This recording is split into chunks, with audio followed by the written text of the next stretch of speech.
The amendment to the motion for an address in reply to the speech from the throne be amended by adding after the word province the following.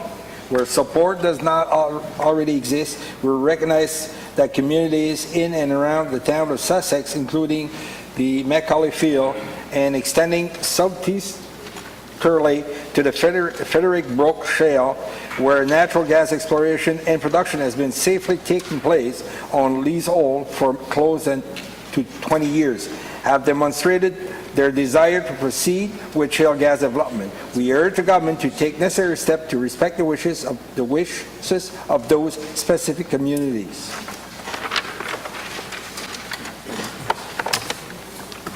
I recognize the member for Member Cook Tantrama.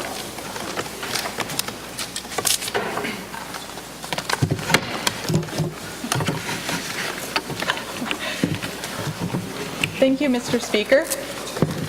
Can I get a lower one? Is that possible? I will start. Mr. Speaker, I rise today in the House to respond to the throne speech presented last week, and I want to acknowledge that I do so on the unceded territory of the Wolastoq Nation. Am I for you or against you? That's the only question that anyone wants answered. Am I your friend or your enemy? Will I vote with you or stand in opposition? Our political system is set up in this adversarial sort of way. The perception is always we are with you or against you. From what I've heard, that is how the Premier and others have interpreted my actions on how I voted in the Liberal throne speech. But nothing is ever that simple. As I sat down to write my response to the throne speech, my first thought was, I'm not completely for or against it. There are things that I agree with, some things that don't go far enough, and things that are missing. The response to the throne speech shouldn't be a yes or no answer. If you're asking, am I for or against you, then one is asking the wrong question. What I want is the opportunity to work together, to create, improve, and support good legislation. I don't think we need to agree on everything to agree on some things. And I don't expect that because we agree on some things, we accept to agree on everything. Mr. Speaker, the Premier has stated on numerous occasions that the 25 members on the government side of the floor could not be bought. What exactly is the Premier implying? I have the highest level of confidence that my fellow Green MLAs cannot be swayed by strategic promises, and I will only speak for myself. I cannot be bought. I am willing to work with others to find the best ideas and policies to make the biggest difference for the people of my riding of Memramcook-Tantramar and all New Brunswickers. Besides, in the New Brunswick legislature, we are not dealing with buying each other. We have votes. That is what I have here, a vote. A vote that is not whipped, but reflects my riding as best it can, as well as the values I represent and my conscience. I also have a voice to ask questions and speak up. But we are now at the mercy of what the Progressive Conservative members, with the support of the People's Alliance members, think is best. And in some cases, I'm okay with that. We share some ideas, like expanding nurse practitioner and midwifery services in New Brunswick, making the legislature run more smoothly, and improving our education system. Those are ideas and plans I can wholeheartedly stand behind. What is troubling to me is where ideology may get in the way of good policy, where the worldviews of the people with the most power in this room may push out important ideas and voices because it is inconvenient or uncomfortable or unprecedented to listen and change. There is a lack of representation of certain important voices in the legislature. We now have 22% women, up from 16%, and somehow we are supposed to feel good about these incremental changes here. I listened to a panel at the Federation of Canadian Municipalities conference earlier this year, and on the current path we're on, we are set to achieve gender equality in, wait for it, 217 years. Are women supposed to say, well, at least my great-great-great-great-great-granddaughters might have a shot? Imagine if the legislature was 78% women, or 84% women if we flipped things around as the numbers were just a few months ago. Would everyone think that was fair? Would everyone feel represented? Can you imagine that timeline? It is clear where the priorities lie, when gender equality will be achieved in centuries, but some will move mountains to get pipelines built and do whatever it takes to frack by Christmas. Je n'ai même pas encore parlé du manque de représentation des autres gens, ceux et celles qui sont trop souvent marginalisés, les gens qui vivent avec un handicap, les gens de couleur, les néo-canadiennes et les néo-canadiens, les peuples des Premières Nations, les gens qui vivent dans la pauvreté. Toutes ces personnes devraient, elles aussi, avoir voix au chapitre. Trop souvent, ce n'est pas le cas. Cela ne veut pas dire qu'on peut les ignorer ou les oublier. Nous avons le devoir moral de les inclure et d'agir comme les alliés. Un rôle important en soi. Par exemple, la responsabilité de lutter pour nos droits ne devrait pas toujours revenir aux femmes. Les hommes pourraient très bien utiliser leur pouvoir et privilèges pour monter au front. Les droits de l'homme et les droits constitutionnels doivent être pris en considération. Un groupe dont les droits sont protégés n'enlève rien aux droits des autres. Nous devons voir que la protection des droits est importante pour notre société et pour chaque individu et communauté qui la compose. Lorsque nos communautés sont confrontées à des défis, nous avons la possibilité d'éroder les droits, de limiter les personnes que nous incluons et de permettre aux institutions et aux services de s'éroder, ou d'agir par peur et en adoptant une approche d'austérité. And it is unacceptable to use language as a scapegoat when our institutions are not working well or are being mismanaged by private entities. It is unfair and inexplicable for some Anglophones to blame our Francophone communities for our inability to speak French. That is a failure in our education system, and I'm glad to see efforts to remedy this in the throne speech. We need to be vigilant that we don't lose sight of what we want for New Brunswick. Wellness and good health services, high-quality, accessible education, inclusive and resilient communities for everyone in our province. I'm committed to using the power and responsibility I've been honored with as MLA to represent my riding and to use my voice to be the best advocate and ally possible. I think fully implementing gender-based analysis plus, GBA plus, to everything the government does could really improve our policies and can make our communities, our infrastructure, and our institutions more inclusive. This is a process by which policies and programs, initiatives and services can be examined for its impacts on various groups of men and women, looking beyond gender and sex, though, to include other realities of people's lives. This means analysts and researchers and decision makers are able to continually improve our work and attain better results for everyone by being more responsive to specific needs and circumstances. Mr. Speaker, while I'm on the topic of gender and systems of oppression, I'm going to tell a story. I have always cared for the environment in a way I'm sure most here do. Try to recycle, turn off the lights when you leave the room, take shorter showers, but I was really focused on people. I have worked on human rights, with people experiencing poverty and homelessness, on gender and racial anti-oppressive movements. Then I read an article several years ago that outlined how climate change's environmental pressures would worsen the things I've been working on. Climate change exacerbates poverty, inequality, sexism, racism. It influences conflict and migration. Essentially, it makes all of our problems worse. À ce moment-là, il s'est fait comme un déclic dans mon esprit. Rien de ce que je faisais n'aboutissait. Je tournais en rond pendant que les choses empiraient sous l'effet des problèmes environnementaux et des contraintes climatiques. J'ai compris que je devais réorienter et refocaliser mon énergie. Je ne suis pas le genre d'environnementalistes traditionnels qui s'inquiètent des arbres, des poissons, des insectes. Évidemment, je m'en soucie, mais ce qui m'intéresse vraiment, ce sont les gens. And I see how taking care of the air, the bugs, the fish, the trees is important for humans who depend on them. Putting humans at the center of the universe, being anthropocentric, has been a huge cause of many of our current crises.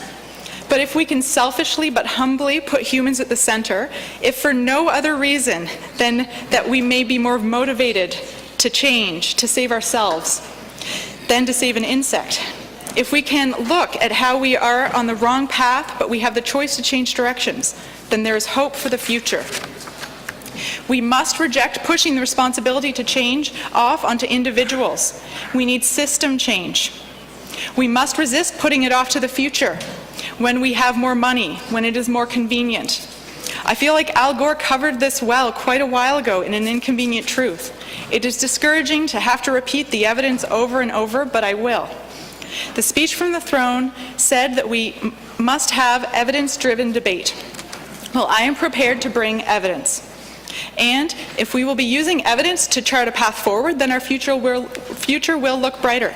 So let's look at some evidence. Let's begin with public health.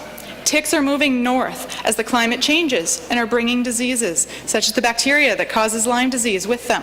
Dr. Vet Lloyd, a researcher at Mount Allison University, has recently released a report which shows evidence that only 3 to 4% of Lyme disease cases are being officially diagnosed.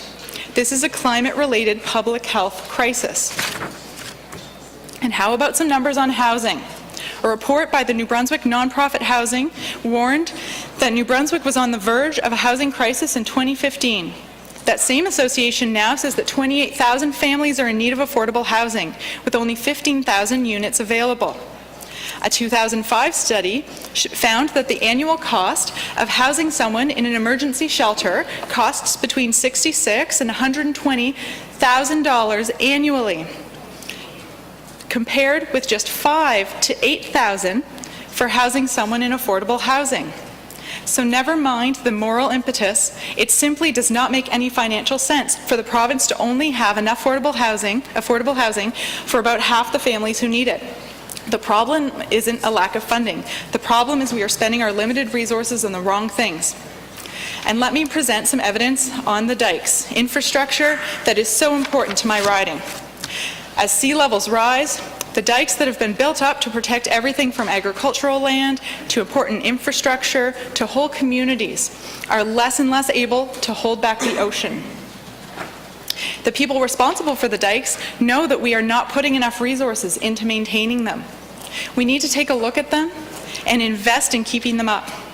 We also need to make long-term plans, because it is a certainty that we cannot keep back the ocean forever. These are the terrible realities we face. The U.S. National Oceanic and Atmospheric Administration predicts sea level rise of between 1 and 8 feet by the year 2100, depending on what is done to reduce climate change. This could have a devastating impact on the Fundy Coast, which has the world's highest tides. The year 2100 may seem so far in the future, but it is really only 80 years away. We are no longer talking about the impacts this will have on some phantom future generation. This is going to deeply impact people we know and love who are alive today. And climate change is so much more than an environmental issue. This is an economic issue. We face an economic downturn from the impacts of climate change. The report that was just released this past Friday in the U.S. outlines the economic costs that we need to account for. Crop yields for corn, wheat, and soybeans will go down. Productivity will go down as increased temperatures make it difficult or impossible to work outside at certain points in the year. And this report is reflecting the U.S. economy, an economy much larger than ours. If it is at risk, should we not also prepare and do what we can to shift our economy and become more resilient? If you are looking for evidence-driven debate, there is no shortage of evidence available. But let's not waste time debating the evidence. We have tried the status quo. It is too harmful to people on the planet. We need real creative thinking. Everyone here needs to be needs to open their minds and use their imaginations. This isn't rocket science. And if it were, we would figure it out. The science and the solutions are already there. There is something much more difficult that we must overcome. Our inertia, clinging to the status quo, our complacency, our inability to think outside the box, our fear of change. These things are more difficult than rocket science, but I would like to quote an entrepreneur I admire, Marie Forleo, and propose to you that everything is figure-outable. Yesterday, I had the chance to visit Mrs. Furlot's grade 4 class at the Port Elgin Regional School and talk about my work as an MLA. After a good discussion and answering lots of questions about government, political campaigns, and whether I get nervous speaking in the legislature, I asked them what they think is important, and they had a lot of good ideas. So good that I've decided to include them all. The first thing these bright grade 4 students mentioned was food security, making sure that everyone has food to eat. Then I listened to their other ideas, that the roads in Murray Corner are too bumpy and only ever get patched. There is too much garbage, especially plastics, in our oceans. That there is a building in the community that has been abandoned and keeps getting vandalized. That we need our ecosystems to be balanced and stay steady. They were worried about shark extinction and bycatch problems in fisheries, and that we are killing too many animals and cutting down too many trees, which we rely on for oxygen, to maintain that steady ecosystem that we need. They were worried that the electrical lines keep falling down in storms, and there are frequent power outages. I warned them that a storm was on the way today. I'm sure no one in this room will be surprised that the problem of potholes was raised. And finally, after I described that I have 60 seconds to state my case in the legislature, member statements, one girl suggested that 60 seconds wasn't long enough and that I should be given more time to speak. I'm just throwing that out there. These kids get it. The youth are tuned in and see the problems we are facing. Yes, we talked about roads, but what really worried them was the animals, the trees, the air, the ocean, the ecosystems. Indigenous academic Eve Tuck has written about a damage-centered approach, which focuses on the negative and serves to reinforce negativity. I am borrowing this idea and acknowledge that I have just been taking a damage-centered approach to the issues at hand. I think New Brunswick would benefit from a solutions-based approach, for us to examine what our communities desire and how we can get there. So what are some potential solutions to the challenges facing our province? I came up with such a long list, I had to pare it down in order to not go well over my allotted time. What a wonderful problem to have. One solution is having broad economic strategy, one that includes all aspects of our economy. For example, collectively, some of the most important contributors to our economy are small businesses. It is easy to lose sight of them among the larger, more visible industries in our province, but our small businesses employ significant numbers of New Brunswickers. Investing in small businesses makes sense.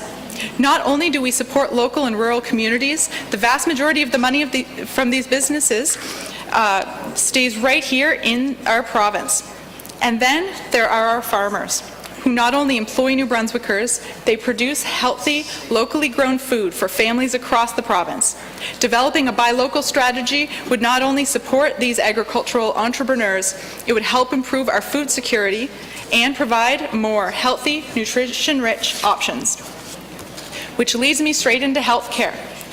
One of the most important things I think we can do for our province is to focus on preventative health care, instead of pouring all of our resources into treating illness. Healthcare spending accounts for 40% of the government's budget. It is a huge cost to our province and only getting costlier. But we are doing very little to change the way we spend our healthcare dollars. How do we expect to ever have better outcomes if we continue to ignore the sources of our health problems? And those sources are often tied to other challenges we face, like poverty and environmental issues. We need to look holistically at our challenges, as well as the state of our citizens' health. So many of our challenges are interconnected. So are many of the solutions. One of our biggest ongoing challenges is stabilizing and growing our economy. There's no easy solution for this, but we cannot continue to turn toward the same ideas and the same industries and expect them to sustain us in a changing world. Oil and gas has been our past, but our future is in renewable energy. There are so many real opportunities in this field, opportunities we need to take advantage of sooner rather than later, or risk being left behind. There are now more renewable energy jobs in Canada than those in the oil and gas sector, and this has been the case since 2014. So many people already see the potential here and are working to find innovative ways to embrace renewable energy. In my riding, Fort Folly First Nation has a solar panel on the roof of their band office. This is the type of environmental leadership we need to see in our communities. Chief Rebecca Knockwood told me about why it is important to her. We need to think about the next generations and find a better path forward in terms of energy production. A 2012 study called Energy Efficiency, an Engine of Economic Growth in Eastern Canada, commissioned in part by the New Brunswick government, found that fully developing our energy efficiency resources could create as many as 1,360 jobs per year and increase government revenues by $21 to $34 million per year. And a Forbes magazine article from last week noted that clean energy research group Bloomberg NEF, in its levelized cost of energy report for the second half of 2018, says that falling technology costs have pushed the cost of renewable energy sectors below coal and gas, even in China and India, where until recently coal was king. And in January of this year, the International Renewable Energy Agency released a report that noted the cost of renewable energy is falling so fast that it should be a consistently cheaper source of electricity generation than traditional fossil fuels within just a few years. Renewable energy has the potential to be our next big industry. We cannot miss this opportunity. Le secteur essentiellement non subventionné des énergies renouvelables engendre plus d'emplois et devient moins coûteux que le pétrole et le gaz, malgré les inégalités créées par la concurrence subventionnée. Pour intervenir sur le marché, il serait préférable d'adopter l'approche conservatrice avec un petit c, en évitant de subventionner le secteur pétrolier et gazier pour plutôt taxer la pollution. But everyone is upset because of the word tax. Taxes are treated like a bad word. That should not be. Taxes are not inherently bad. They're how we all contribute to the services and infrastructure and programs that we use on a daily basis. They pay for our roads and our education system and our health care. But let's leave the word tax aside for a moment and explore a fee and dividend program to see if that helps us think about it in a different way. We would apply a fee to carbon, and everyone would get a dividend, being called a rebate by the federal government, to offset the fee. In some cases, people could get a higher dividend than they spend on the fees for carbon. This fee and dividend tool is not controversial among experts, but it is among politicians, in the same way that climate change used to be controversial. I want every member and everyone listening to think about how they will explain to their children, grandchildren, or anyone from younger generations what they did to address these problems. New Brunswickers get a D grade for our greenhouse gas emissions. Some people say that it doesn't matter what we do, that we're too small. If everyone else has high emissions, why should we bother to reduce ours? Well, I think what we do does matter. Greenhouse gas emissions and carbon pollution are key contributors to changing the atmosphere we depend on to live. So when those younger generations ask, did you fight the transition away from it? From charging for pollution to bring down emissions and giving the money back to New Brunswickers so that they were not negatively impacted? Do you want your answer to be, no, I actually fought against it and pushed to increase fossil fuel infrastructure, which increased carbon emissions? When we come up against challenges, we tend to go left or right. We tend to move to the extremes. But New Brunswick appears to have chosen a different path in this election, one with more voices. Other places with polarized politics are a warning for us. Let's be vigilant. I've been accused of being naive and elitist by online trolls. It is not elitist to tax pollution, especially if we give the money back to New Brunswickers. It is elitist to not address climate change. The people most able to adapt to the challenges of climate change are the ones who have the most money and those who stand to benefit the most from inaction and maintaining the status quo.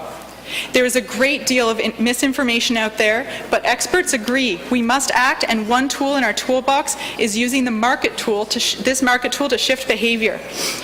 I'm going to quote from an opinion piece by Christopher Ragar titled, "If You're a Conservative Who Opposes Carbon Pricing, Are You Really a Conservative?" published last week in the Globe and Mail. And I quote, "The case for effective climate policy is clear. Climate change poses significant costs for the Canadian economy, costs that are already being incurred and will only increase over time. And the case for action now is equally clear. Continued delay only results in the need for more and costlier action later. What policy approach can be effective at reducing greenhouse gas emissions while harnessing the power of markets to generate the prosperity we all desire? The answer is carbon pricing, or fee and dividend, if you will. The only truly market-based approach to reducing emissions. The whole logic of carbon pricing is to recognize that greenhouse gas emissions impose genuine costs that aren't reflected in market prices. What is frustrating is that decisions on what to do about the carbon tax have been made before any information was received or examined. Before even looking at the evidence, there have been pronouncements and promises to fight this in court and fight against it. There has been misinformation flying around saying that carbon pricing doesn't work and will harm consumers. The evidence doesn't support this." The journal article, "Carbon Tax and Revenue Recycling Impacts on Households in British Columbia," states that with revenue recycling scheme in place, lower income households do better because of the carbon tax. The carbon tax isn't a tax grab. It puts money back in the pockets of taxpayers, and both businesses and consumers will have the opportunity to choose how to respond to these price changes. They can choose to use less carbon, which is the whole point of the idea. Evidence that it is working in other economies in North America is there. It has reduced emissions by 5 to 15% elsewhere, for example in BC, but has no net cost to consumers. Why promise to sue the federal government? I would like to know how much this will cost taxpayers, and I submit that it is an irresponsible use of taxpayer money. What we are dealing with here is the problem of externalities. The true cost of carbon emissions and carbon pollution isn't reflected in the price. I don't want to become the poster girl for carbon fee and dividend or carbon tax, but this is the perfect example of how we can choose to use or ignore evidence. I will not concede, as the trolls had pointed out earlier, that I am naive on climate change. I'm just a voice that some don't want to hear. I will admit to being naive on some things, the level of partisanship, the entrenched hierarchy, and the power of the party systems. And I didn't really believe that some of these online trolls were paid, but now I know better. I see an opening to break through this partisanship, and it gives me hope. However, I have yet to be convinced that the government is willing to work with me. Perhaps it is unfair to lump all members of the Progressive Conservative Party together, as some have made efforts to work together already. And I am genuinely glad about that. But I want to outline what I see as being a major obstacle in the language being used around the so-called covenant outlined in the throne speech. There was language in the throne speech saying members will share responsibility for evidence-driven debate and policy discussions that offer alternatives and compromises. Working only with those members who already agree with you and are like-minded doesn't require compromise. Voilà un manque flagrant de diversité d'opinion, de points de vue, de témoignages. Au contraire, il faut cultiver la différence. Elle est une source d'enrichissement. J'espère vraiment que d'autres voix se joindront à nous. Elles nous aideront à faire un meilleur travail et à obtenir de meilleurs résultats pour notre province. Le Nouveau-Brunswick pourrait devenir un bel exemple pour le reste du monde, comme on le décrivait dans le discours du trône. Mais c'est ici, contre un jeu, les différences d'opinion et, par le fait même, l'occasion de miser sur la créativité pour en arriver à des compromis équitables et viables. We have yet to be consulted on the carbon tax plan or lack of a plan. We were excluded from discussions and briefings with Ambulance New Brunswick and on carbon tax, and we will be told after the fact what has been decided. This isn't what I would consider working together. Actively working to move forward on fracking and a pipeline, which weren't included in the throne speech but have been spoken about publicly, are also not signs that the government is open to the ideas of others. These types of actions are making it hard to work together. Well, Mr. Speaker, I have risen in the House and spent a lot of my time talking about climate change, as I suppose is to be expected from a Green MLA, but I didn't speak about climate change because I'm Green or because I'm an environmentalist. In fact, I'm shocked that it isn't the top priority in the throne speech and on the top of everyone's mind. Climate inaction is a form of climate change denial. We don't have time to ignore this any longer. We are already at 0 hour. For me, agreeing with or disagreeing with a policy isn't personal or partisan. I will look at policies and look at evidence and make the best decision I can. But make no mistake, the personal is political, and political decisions affect the personal lives of people in New Brunswick. So let's remember that our decisions aren't all about us. They are determining the fate and future of the people of our province. We must remember that New Brunswickers are doing their best. Taking an individualistic approach isn't best for New Brunswick. Government plays an important role, and we need to make systemic change. We need to do better. New Brunswick can be a leader in the energy transition. We can focus on solar, wind, and renewable energy, known as a sunrise industry, because it's on the rise. The cost of creating energy this way is going down, and it is a bigger job creator with over 23,000 employees in Canada than the oil and gas sector, which is a sunset industry. Why invest in old technology when we have better, safer, cheaper options that create a larger number of better, safer jobs? We can retrain workers who need to switch industries, as well as welcome new employees. There is something we can really take advantage of here: green-collar jobs. In his book, The Green-Collar Economy, Van Jones lays out the two major issues we face: climate change and economic issues and unemployment, and how they can be addressed with one solution: creating a green economy. There are hints of green jobs in the throne speech, but I would encourage the government to take full advantage of this opportunity. The whole point is to shift where our energy comes from to more sustainable means and use less energy. Job creation is a direct consequence of these priorities. Let's not shy away from this. If the following section of the throne speech, a new covenant on governing, is going to hold true, then I expect to see some changes forthcoming. All parties will yield to evidence. I take my response to the throne speech very seriously. I think that what I say matters and that there is a need for someone to speak truth to power. En même temps, je crains qu'on fasse la sourde oreille et que tout cela reste lettre morte. That evidence-based solutions, the dire warnings from the scientific community, the pleas to change directions and chart a new course will fall on deaf ears. Mr. Speaker, I am hoping to be proven wrong. Walalan, merci. Thank you, Mr. Speaker.